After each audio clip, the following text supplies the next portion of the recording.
Hello, hello, hello. So coming to you guys with an update. Sorry that these are so sporadic, but this is the best that I can do. So I had my big appointment this week, prepping for my procedure, which I have on Friday, which is my endoscopy, where he's going to go in, check things out. I talked with the surgeon today. And just to kind of follow up from my initial talk about what he was revising me to. So he is actually currently looking at if he is going to do a traditional bypass or a single anastomosis. Basically, like if he's going to do the two. So gastric bypass basically has two like connections, or if he's just going to do the single one. He said that the single one, in all honesty, is newer. The long-term research is not there yet, but so far it is actually looking like the better surgery. So he was like, I'm going to reach out to colleagues that I know have done this a lot more and just kind of like really get their input on it so that we can just make sure that, again, I am having the best results and the best procedure for me in this revision, which I really appreciate. I just appreciate how much he takes his time, the honesty, the transparency about everything going on. The other thing that he said that he is going to be doing is he is going to actually be using the robot instead of the traditional laparoscopic. He said that, again, this is another thing that, let's say if I was paying for this out of insurance, a lot of times insurance doesn't cover it because to use a robot is really expensive. I feel like I'm like the, is it Grace? It's like one of my medical shows that I feel like is about the high tech stuff going on. Oh, Chicago Men. But that's what I feel like. And so instead of it being the traditional laparoscopic, he was like, it is literally like a robot. He's like, and what I love about it, he's like, is basically it allows me to be as if my hands are in there. He was like, it's way more delicate. Like the way he was explaining it, we didn't have a ton of time. He was like, we're going to talk a lot more about this when I have my follow-up appointment from my endoscopy next week. So I will obviously update you guys as well next week on this. A lot of stuff today was just in prep for the endoscopy. I also did get my actual surgery date. So tentatively right now it is May 1st. I was going to be April 2nd, but unfortunately, due to my husband, if you're new to my channel, he is in the military. Due to his schedule, he just was not, like, that was just not going to work. And obviously I need my husband to be able to be home to help take care of me and the kids, having such a major surgery. So got pushed back to May 1st, which is okay. That's going to work out better. Allow me to prep better, I feel like, and just things around the house, meal prepping for the family and myself, and just really making sure that when I get this surgery, all I have to worry about is just healing. Can I just say that sweetest staff ever in terms of when I was scheduling, and especially going up to like anesthesiology, because I had to take Dante with me, and just the nurses, everybody, they were so sweet. Like one of the nurses even was giving him stickers and like coloring papers, and it just felt really nice, because sometimes it can just be so daunting and hard to feel like you're trying to do these major things with your toddler. And he was really good, but you know, he's also 2, so he was, you know, talking to me and stuff, and just the patience that they had was top notch. So again, if you are military and if you are overseas, I really suggest, if you can, you've been thinking about this, looking at it through the LARMC team, because I'm telling you, it is, so far I have been very, very impressed with everything going forward, in comparison to the first time that I had this. Some things that I was asked was if I'm going to share my specific goals, because I talked about how the nutritionalist and I had talked about goals. So, first and foremost, my goal, and pretty much my goal weight is 190 pounds. Of course, the surgeon would love it to be closer to what the BMI says, which for me and my height is closer to 145 pounds. I honestly cannot fathom that for me. If I should get to there, okay, but like I think realistically what I am telling myself is 190 because that is what seemed to be my set point. When I had surgery before, my body was very happy at that weight. Like I looked very nice at that weight. Like I don't want to look sickly skinny. And so yeah. So I mean, we'll see what it goes down to. Like I said, you know, he was saying getting down to that, and it's just like I literally can't fathom it, you guys. Like 145 pounds, maybe I was that in like elementary school. Like I just can't, as an adult woman, picture myself being that skinny.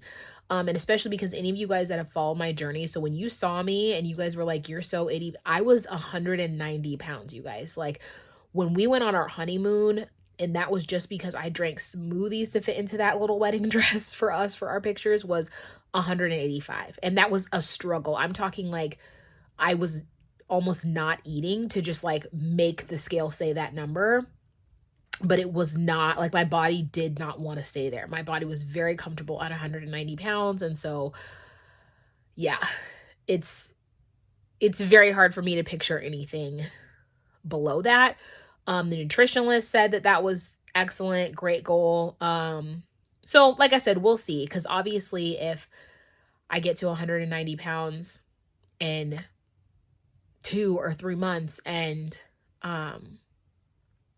knowing that my body will still probably release some weight, like I said, who knows? But I just don't want to put that pressure on myself to feel like I have to make 145 pounds. And then I think mentally that can be really hard if like you're fighting that set point of your body and it doesn't want to be to that. That's what I do think is different in this program compared to the first one. I really liked that about my first program is they talked about, you know, your body really does have a natural sort of set point that it wants to be at, that it's comfortable at. And yeah, I feel like mine is around 190. So when I got on the scale, when I started this process with them, so I was weighing in at 245, and so that was like a month ago. And then when they weighed me today, with the current diet and stuff that he has me on, I am at 239. So probably by surgery I might be a little bit lower, but even if I was 239, like I said, goal weight for me 190 pounds. So yeah, there's that transparency. I just hate saying numbers, and it's not of an embarrassment. It's just I really feel like people obsess about numbers too much versus looking at the entirety of things. Like for me, I'm going to say a lot is more how my clothes fit, how my body is looking. That's what I look at and what matters to me more, how I'm active, how I'm feeling. The number on the scale does not dictate my happiness. And I just want that to be very clear because I think we get so caught up in numbers. But I just also don't want that to play on anybody else's mental health. Like if you think, well, dang, like I don't look like that at her, like we all have different body types, different things like that, where 239 pounds might look different on me than somebody else, and you know, vice versa. So that's where we're at. Really happy. The surgeon was obviously really happy with me. I think it was just good because you guys know when I talked about it in the last video how he had to get to know me, right? And he didn't know that I was somebody who was like very much so about using my tool in the right way, like successful with it. You know, it's like, is she doing this? And so I think for him to be able to see like, this is what you tasked me with, I did it.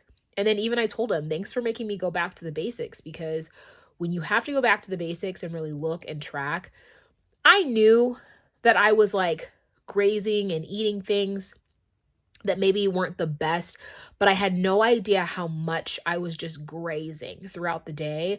Especially I feel like as a mom and a busy mom, you know, like it's like, oh, okay, I'm making him lunch and I'm just eating off of his lunch. And then I feel like I'm eating something and then another snack. And by the time I was really looking at it, when he had me sort of track, I just did my normal thing at first, the first week, to just kind of see what am I doing. I just had no idea how much I was just grazing. And then I knew I had gotten a lot less active than I used to be, but You guys know too, when I said that about my watch, like I had no idea it was so low in the activity. So he was very happy to hear too that I was like, I make it a minimum. Like my minimum movement of the day must be at least 5,000. I'm averaging more about 6 to 7,000 steps a day, but I also make it to where I am doing at least 20 to 30 minutes of an active workout or like cardio a day. So that has also been good. We came to find out that I was super deficient in iron, vitamin D. I've been taking those. I'm already starting to feel a lot better with taking my supplements. So the biggest thing that I am worried about, you guys, is when he does this endoscopy, they are going to be looking to see if I have a thing called H. pylori, which is like this bacteria or whatever you can have in your stomach. If I have it, then I have to be on antibiotics for like some time and like retest and all this kind of stuff. And it would push my surgery back even farther. So please, please keep me in your thoughts and prayers that everything is smooth and I do not have this. I am like guessing I don't have it since I didn't have it before, but I also have lived now in 2 different countries and I've traveled, and you know, it can be something that can happen from water and stuff. So like you just never know. And I'm just really hoping that I don't have it. So, because that would definitely throw a wrench in a lot of this. That is all, I guess, for my update this week. I'm just going to keep trekking along, doing what I'm doing. I went ahead and got myself some sugar-free popsicles to try to like get used to what do I like and what do I not like for when I have to go on my liquid diet. That is a little bit different than last time. So because, now that's what's kind of nice. I had to start a pre-op diet a month before I had surgery last time, but it was because my BMI was higher. Now, because my BMI is lower, I feel skinty.